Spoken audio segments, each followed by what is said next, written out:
Well, thank you very much for joining us this Thursday morning as we bring you our latest installment of AM Exclusive. And today we find ourselves in another home. Someone has been gracious enough to welcome us. I'll give you some clues. He's a physician by profession. He's a medical doctor. He's very outspoken. He's been in sports for a long time. When you think Accra Hearts of Oak, he's one of the names you will think of. And football, generally, in Ghana. Well, he's also a founding member of the MPP. I think that's the icing on the cake. I'm talking about none other than Dr. Nyaho Nyaho Tamakloe. He's been gracious enough to welcome us into his abode this Thursday morning. Doc, thank you so much. It's a pleasure. For joining us. It's a pleasure. Thank you. It has been a while. I guess it's only fitting to start off with how you have been. I was teasing you when we got in that the older you get, the younger you look. What's your secret? That reminds me of what President of the US said recently. He was asked a similar question. His answer was straightforward, and I think I will answer the same way too. Day in and day out, I get more handsome. I see. So it all depends on how I look after myself. Right. Yeah. Is it the God factor?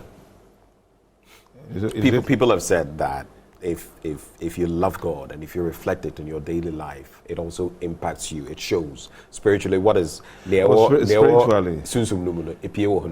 Well, I would not sort of deny that could be a factor, an important factor. But at the same time, as an individual, looks after yourself.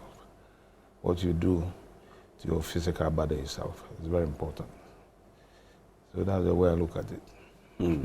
And speaking of spirituality, I didn't mean to go here, but since it's come up, some people have asked, and I see your great-grandfather. Great-great-grandfather in there. What do you adhere to? Are you a traditionalist? Are you Christian? Are you Muslim? What are you? Well, I'm a Christian. Okay. At the same time, I believe strongly in the roots I come from. Right. Strongly. Right. The old man you see there, that's the grandfather of my grandfather. Right. So it goes back quite long in history. I don't have to say much about him because a lot has been said about him, not just in this country, but outside the borders of this country.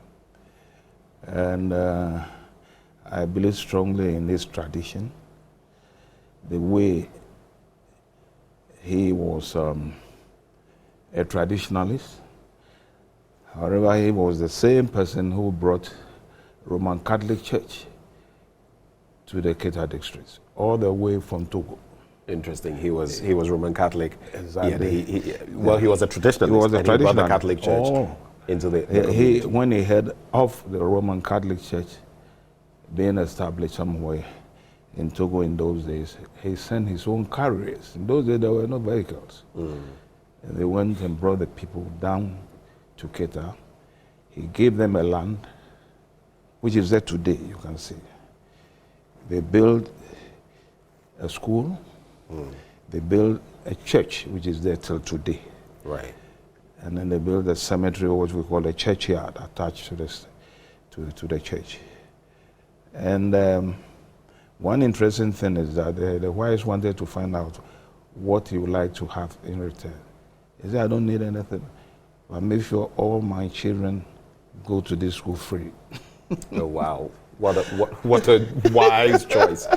And they granted him that. And that's how most of people got educated very early.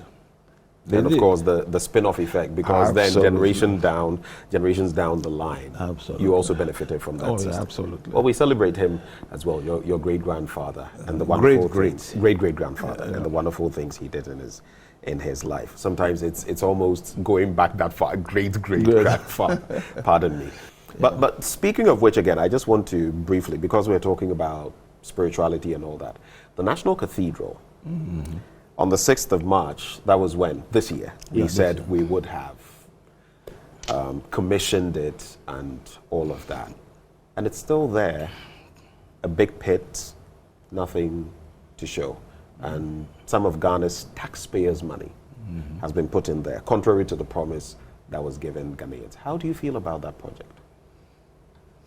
If you will remember, the last interview I had with you, we spoke about that. And I said, it's unfortunate that state resources have been wasted on this. It's a waste. Nothing else, it's a waste. It's a waste. It's a waste. If it's completed, it can still serve a touristic purpose. When a government is in power, and that's the problem we face as Africans. Let's be very frank. And we fail to see our priorities. It shows clearly that we don't know where we are heading to. I mean, this is a nation in debt. This is a nation where the ordinary person take-home pay is less than $1. And you talk about national cathedral. I mean, I can't understand it. Even to use it either as a policy or even your manifesto, or even as a private project, as the president told us from the word go. But what if God had in fact told him to do this? Exactly. No, but what if God had in fact told him to do this, like he says? We are all Christians. Unfortunately, we have around our political leaders religious people. And I believe strongly in practical religion. Practical religion? Yes. Right. What exactly is that? I mean, you do exactly what you preach. It's as simple as that. Practice what That's practical religion. And I must honestly stand up for Sheikh Sharabutu. The national chief. I am telling you, I have tremendous respect for that man. He's a pragmatist. You follow me? There are a lot of issues that have confronted this country, but for that man, there would have been disaster in this country. No one should joke about that. No one, no sane politician should take that as a joke. You promise people that you are going to build a cathedral. That's how the news came out initially. To honor God on certain promises that you have made to him. Right. Then it turned out to be a different story. By the time we realize state money is being pumped into it. Look at the amount of money that has been pumped into that one. That can build a very complex 2 hospitals anywhere in the country. And now we're being told the cost has ballooned hugely, not even the $400+ million we were looking at, but a lot more, multiples of that now, if we're going to complete it. And you know what is even more ridiculous is that throughout history, at least what I have read, I have not come across a cathedral that has been built within even 10 years. Right. So what's the point? What exactly are we trying to, or the president wants to tell us? I don't understand it.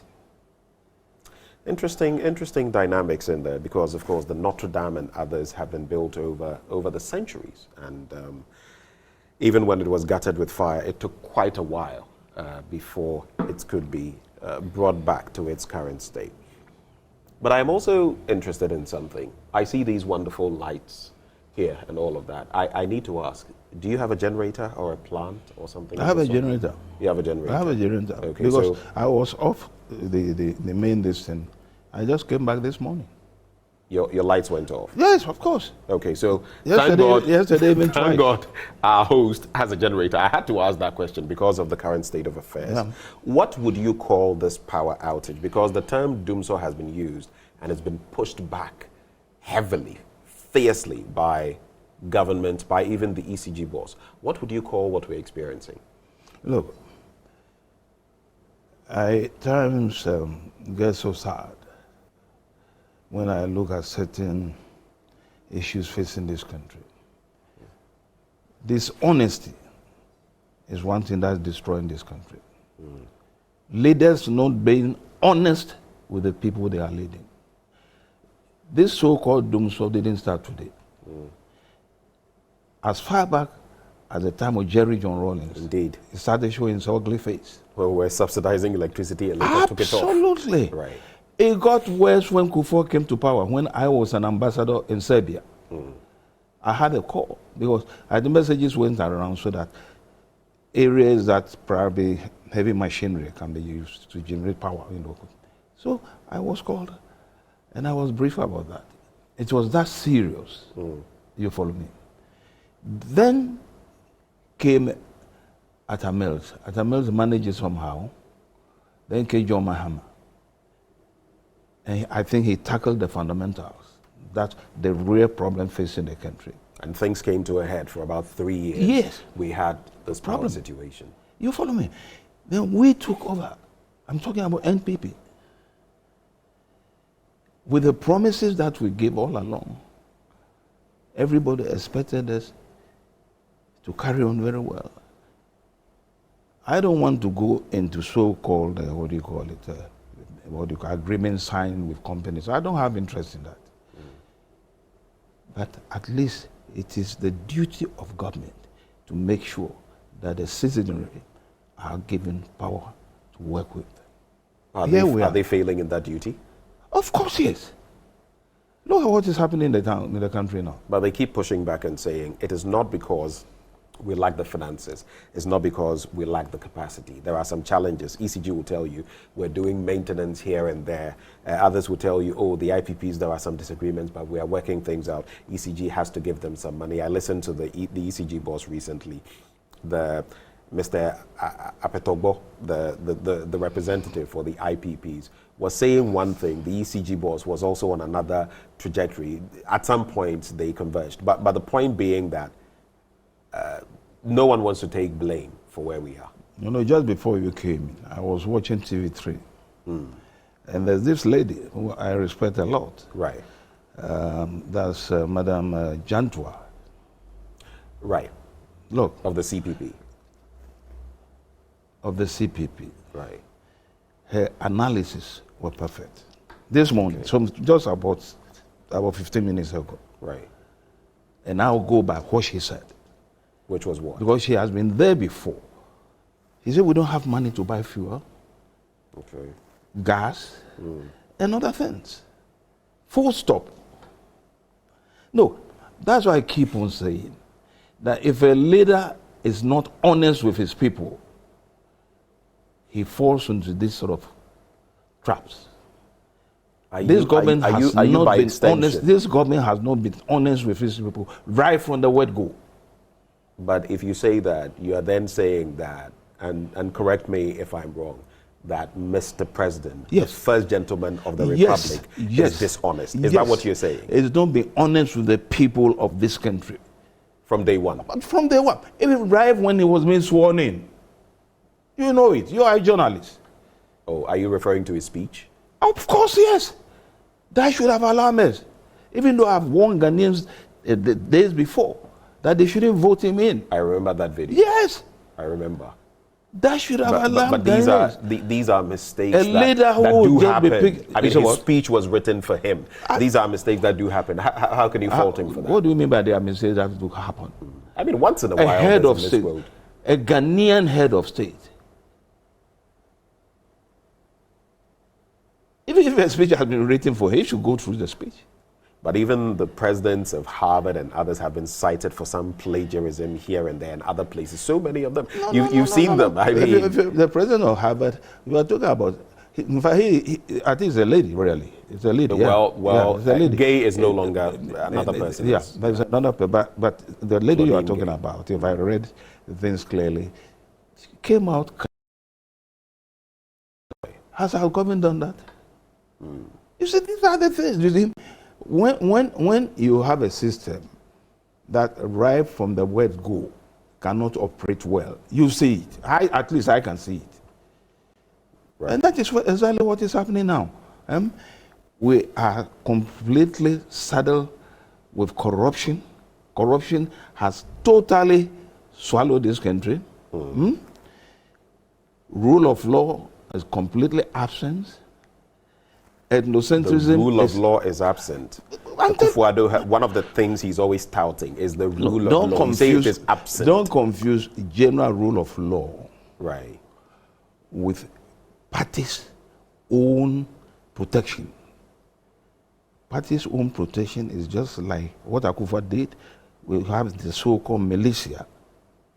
And remember what happened recently at that constituency, just behind me here. Look, to set up a militia, history has shown clearly that with time they will swallow you. Adolf Hitler did it. How did he end? Mussolini did it. How did he end? This man in Spain, General Franco, did it. How did he end? I mean, at least if you don't know it, let history teach you. You understand me? You will be victimized. What do you make of free SHS? I think I remember before Nana Akufo-Addo became president, I think he had an interview with Al Jazeera, if I'm right. I remember that interview. And he spoke pretty well.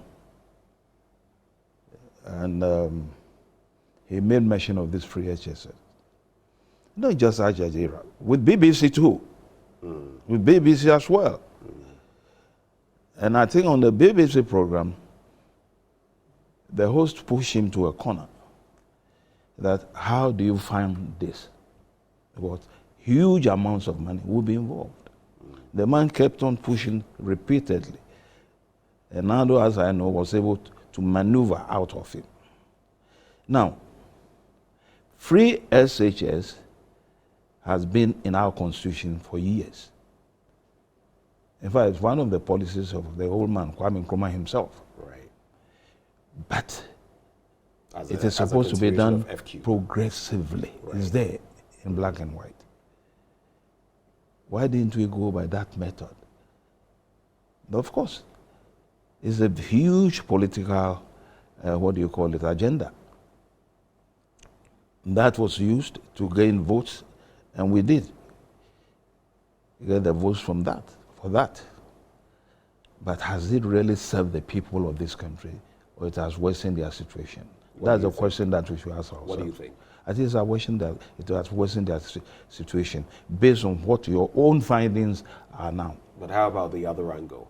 People who ordinarily, maybe because of money constraints, monetary constraints, would not have been in school, are now getting to go to school, are now getting to actualize their dreams. Who knows what they could become? How about that side? Have you been able, in your research recently, come out with few names that have been able to benefit from it?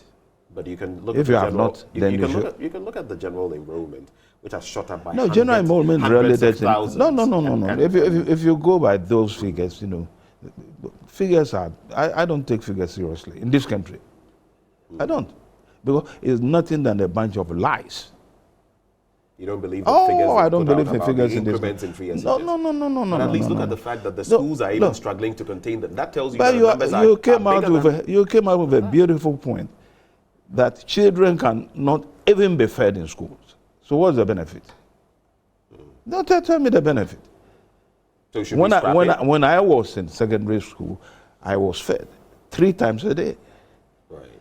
And even this University of Ghana you see there. Yes. Until quite recently, students were fed. There were even people standing behind them to attend them. That's why you have the halls there. Right. You follow me? Right. Now, our time has been different from what it is today. You follow me? So you don't come out with promises you cannot really implement. And that is the problem with it. Both political parties, all politicians are behaving the same way in this country. You come out with promises. Look at even what we came out with. Dams promises, factories and whatnot. Where are they now? Where are they? That's a good point. But just dwelling briefly on that point. So from where you sit then, would you say a review is in order for free SHS, or we should scrap it? No, I won't say we should scrap it. I've told you earlier on that it's been in our constitution. It's still there. Right. But it should be done progressively. Okay. And if we adopt that method, I think we shall get somewhere. So we rushed headlong into it, and Exactly. That's what the point is. You've also reminded me of something that is before the president, the LGBTQI plus bill.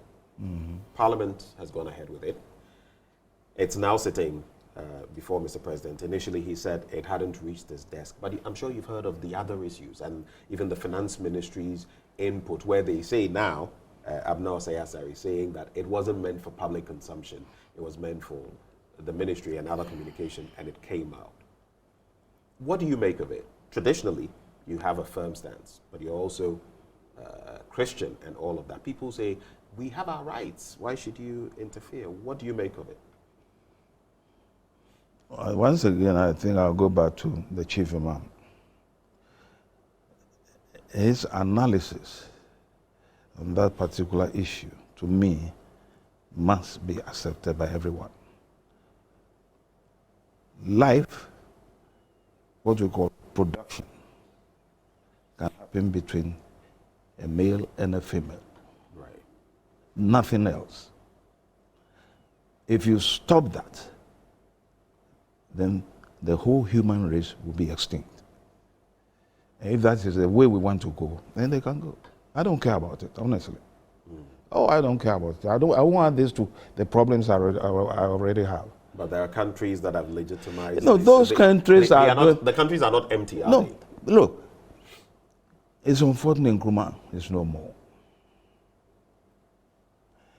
Because if Nkrumah were to be alive, I don't think they'll push such a program here. And we have countries in the Arab world. Have they been able to push this down their throats? America at times really surprises me. They talk of democracy and they do the other thing. You follow me? The ambassador here should have left this country long ago. Virginia Palmer. I'm telling you, Why? she's interfering in the internal affairs of our country. But as ambassador, she's meant. You've served as an ambassador. Oh, yes, I did. Yes. I mean, you know what it means. You reflect your country's thinking in that country to a certain extent. To a certain extent, but the Vienna Convention tells you you have a limit. Has she crossed that limit? Yeah, of course she has. How? No, don't ask me how. You know it. Look at the comments she made, even the threats. Right. Even the threats. This is a sovereign nation. If we choose to hang ourselves as a nation tomorrow, that is no business of hers. Why should you impose? I won't say it's the U.S. policy, that I have not heard yet, but other interest groups in America, all over the world, on a nation like Ghana, and even to the extent of threatening us. It's basically lobbying. I don't know about imposition, but you would look at American policy globally, and I agree with you, in the Gulf states and in the Middle East. Absolutely. They don't go down Absolutely. that trajectory. But she's also pointed to the fact that, look, you could incur losses by way of trade. It may be difficult to get some businesses. That is not a business. Coming here. And our own finance ministry has said that we may not get some of the money we're expecting from the Bretton Woods institutions on the back of this. The World Bank threatened Uganda. I mean, no, but even what came out of the finance ministry, the statement is so irresponsible, highly irresponsible, that a whole Ministry of Finance should come out with a statement that has just been made by a representative of a government in this country. I mean, it's pathetic. Are we really free? That's the question. And this, I kept on saying, are the points that should be raised seriously by journalists in this country. So tell me, you ask, are we really free? Are you saying that our freedom as a people is on the line here in this situation? It is. It is on the line. I mean, we've seen several instances. How can the U.S. come and set up a base here? I mean, how? Look at the clauses involved.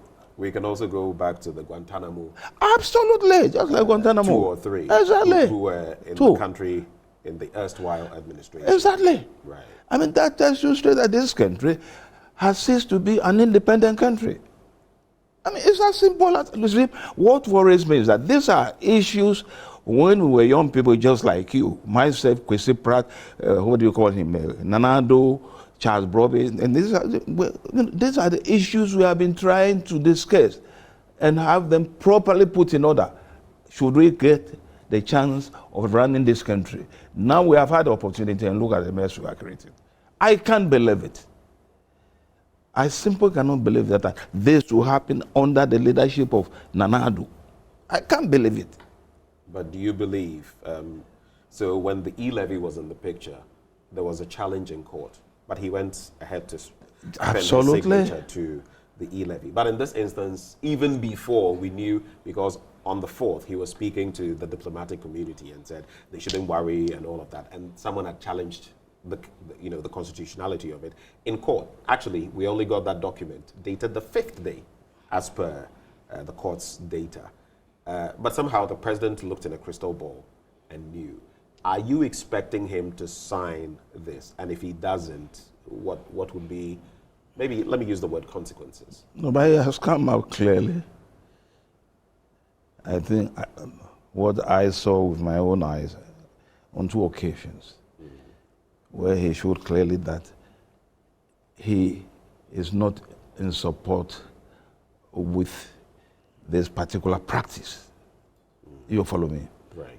I remember where even members of the church and then even the leadership of the church clapped for him. I think it happened in Akropon area. You follow me? I think it was the Anglican church. As the Anglican church, where we were all relieved. Now, after that, when Parliament has now completely finished with the subject, and it's for him to append his signature, look at the statements that have been following. What is the point in getting the diplomatic call on this particular issue and addressing them and reassuring them? So you see, when I say we are not independent, I'm really hitting that on the right nail. This is not an independent country. We are not. We are not a country that people can just walk in. Look at how the Chinese come in here. The Chinese, they do anything they want to do in this country. Look at the state of our rivers. Recently, I learned somewhere, I think in the central region, where they can't even handle the water, the pollution now. Right. You follow me? I mean, these are things happening. We see them with our eyes. But we have leaders who are doing nothing about them. Recently, we heard the story of a Chinese national who escaped from prison, and apparently the footage shows that he was assisted by prison's officers. Yeah. Maybe they may not have been in the know that he wanted to escape with his purported partner, but all of that is in there. Just a quick one, very briefly. Speaking of the finance ministry, I think at a point you wanted Ken Ofori-Atta out. Oh, yes. He is out now. He's going to be special advisor, special investment, all of that. Dr. Amin is finance minister. Happy now? I'm not happy.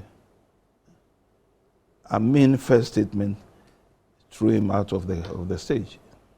Dr. Amin's first statement. It tells you he himself is not his own person. So who is? He's not his own person. Who's Look, pulling the strings? What hurt me most about Ofori-Atta, I don't care whether he's a finance or whatever he is.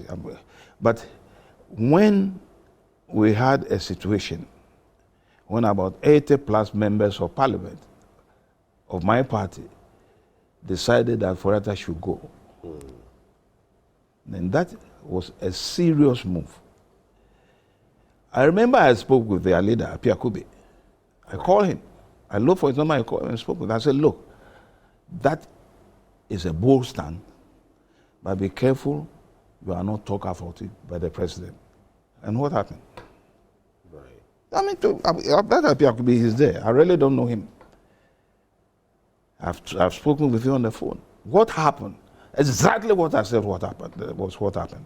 Akufo-Addo just maneuvered, and that was the end of it. And we are still holding that position. Furata is holding that position. What? But I have said in an interview earlier on that if Furata is still there, Akufo-Addo can't move him out. Then he's sitting on something that in future we shall all get to know, and we shall know. I see. So, taking into context all of this, I asked you the first time I interviewed you, I'll ask you again. With everything you know, Akufo-Addo is in the twilight of his term. On a score of 1 to 10, or on a scale of 1 to 10, how would you score him? I won't go with marks today. I would like to just enlist 1 or 2 points to you. If my memory could serve me right, in 1992, when we elected a party leader at the Great Hall, University of Ghana, Eduwahin, when we had giants in the party, B.J. Darocha was the national chairman. I mean, people like Kwame Pianim, you follow me, Kwame Safwedu, may they rest in peace. What do you call it? Odwe Size, Peter Lajite. I mean, these are giants. When you talk of politics in our tradition, and these are people who are disciplined. Look, we had the election without any problem. No monetization, no influence, nothing. Edu won. You follow me? And so they did follow with the subsequent one. What has happened recently? Our party has ceased to be a democratic party, and I will say that with emphasis. Why? Oh. Paul Afoko. You know about Paul Afoko? Right. You know about Kwabena Ejibom? I know. You know about There's Samikra? suspension and everything. The moment they were moved out of position, I knew that Akufo-Addo cannot handle this country. And it has followed. You know what happened after that? It put fear into our people. The party members did not single-handedly do that. The party did it. It wasn't done by the party. What are you talking about? But it's the party machinery. It was officially communicated by the party. No. The party machinery coming out of a communique doesn't mean. But who was the party? These were the leaders of the party. And you have completely moved them out of the scene. So who's the party? There. You see what? Reasons were cited. What reasons? The reasons were false. They were false. They can come and challenge me. You follow me? Because after that, then anyone with an eye of a true politician will tell you that we are getting into trouble. Then fear got into our people. I'm talking about party members. People started towing the line. Some because of what they want to eat. Some because they are afraid. And you follow me? And that continued till today. That even after we have gone through all these difficult times, we have not been able to solve our biggest problem, corruption. You follow me? Right. So we promised the people of this country that we shall put a stop to it. It's been now the worst in the history of this country. In terms of corruption. Of course. So Akufo-Addo has failed in the fight against corruption. Is that what He's failed totally. Right. Let me quickly run this by you. So the running mate, I mean, we have the flag bearer, Dr. Bawumia. He's now looking for a running mate. What do you make of that situation? He has an uphill task. An uphill task? Absolutely. Because Bawumia, I know Bawumia well. You follow me? Myself and later Aliu Mahama handled Bawumia in the second running of the second term, attempt of Akufo-Addo. Akufo-Addo got me involved directly. He called me and talked to me about Bawumia. Bawumia is there. He's not dead. Now, Bawumia is now in a tight corner. Tight corner because he is not Number one, himself. Right. Secondly, he has been put in a position that is not the wish of the majority of the party members. I mean, these are clear signs. But for the backing of Akufo-Addo with money, Bawumia couldn't have won that position. But you don't know that for a fact. Can you say that? I know that for a fact. Look, I've been in politics for years. Where's your evidence? You see, this sort of what's your evidence is what I dislike most. Yeah, but I mean, you can't make these claims without you can make this claim. Something. Politics, you have to think ahead. You follow me? Right. Now, Bawumia, I can tell. I know he's a nice gentleman. But I will say he's in the wrong terrain. Do you think he can beat John Mahama and Nana Jane? Look, when his own party, that is my party, which I'm supposed to have been suspended from, has internal issues now. And they have serious internal issues, I know. For instance, he has no other option than to look at the Ashanti region. Right. No other option. I'm telling you this. But even that, will he be in position to decide that this is the person I want to go with? That's point number one. Point number two, the Ashanti region now is going to be divided into various sections. Alain Chiramonte is going to have half of it. And I'm coming. MPP is going to hold half of it. And even within the MPP, there are divisions there. And of course, the NDC has a slice there as well. Right. So you ask yourself, how strong shall we be? A region that has been our stronghold, are we going to be strong there? And also think about the mess we've created during these 8 years. People are no fools. People are not fools at all. They are going to. People are going to vote. The MPP is going to lose the 2024 elections. Look, any other results that will come will be what we term the stolen verdict, and it will bring problems to this country. You have no idea. Once again, I'm predicting. And you've turned out to be a prophet once. I'm not a prophet. I just study situations and come out with solutions. You've prophesied. I'm not a prophet. I'd like to let us look at this very quickly. The 13th African Games is going on, and we've had issues from the lights going off at the Cape Coast Stadium during the Ghana-Ethiopia match to people not getting the right boot sizes to people not having equipment to poor performances. So many things. The local organizing committee, the sports ministry, they are in a mess and jumble. Put that side by side with the fact that we've spent over $200 million, about $240 million on this enterprise. What's your take? I would say first and foremost, we have to account for that particular amount of money you just mentioned. $240 million US. That's a huge amount of money. That can do a lot to uplift the suffering, a lot to help the suffering masses of this country. At least basic things, hospitals, drinking water, clean drinking water. We were given that responsibility 3 years ago. We couldn't. We asked for an extension, which we were given. I'm talking about the same program you are talking about. Because it's actually 2023. Absolutely. And even that, look at our performance. It tells you one thing. As I told a friend of mine some few days ago, tells you that this nation is marching backwards. That's what it tells me. As you give me your final words, I also want to incorporate into it. What do you think about former President Mahama's 24-hour economy? Do you feel he can make that comeback? He's spoken in recent times saying that if the fundamentals are weak, the reality of the lives of Ghanaians will expose you. Does he even have a right to be telling us this? No, as a person, I think he has a right. However, I'm not an economist. How the 24-hour economy will work, if I say I have an idea about it, I'm telling lies. Right. I'm not an economist. And I don't want to go into that.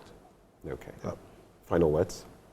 Final words, as I told you the other day, the survival of this country depends on the journalists. I keep on telling you all the time, and you see that I will be proven right. Because journalism itself now has been polluted.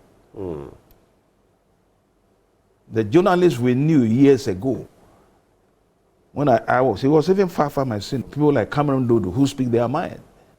We don't have them now. Journalists. You feel journalists have been compromised? Oh, are you asking me? You know it yourself. I don't know. That's why I have known journalists in this country for years, I'm telling you, so I know what I'm talking about. You follow me? I don't want to mention names. Please don't. Journalists I knew who were so tough and strong years past. Where are they now? They've all been compromised. With money, dirty money. If the money is clean money, I wouldn't mind. It's dirty money. Which those who stole it will have to account for it one day. And they will account for it. You will see. Doc, we're grateful that you took the time. I think this time we'll have a fist bump. It's a pleasure. It's a pleasure. Dr. Nyaho Nyaho Tamakloe, he's a physician. He's a founding member of the MPP. He's been sharing his thoughts, and he's a man who follows sports, known for his affinity for Accra Hearts of Oak. This has been our interaction right from his home this beautiful Thursday morning on AM Exclusive. My name is Benjamin Akakpo. Thank you for watching.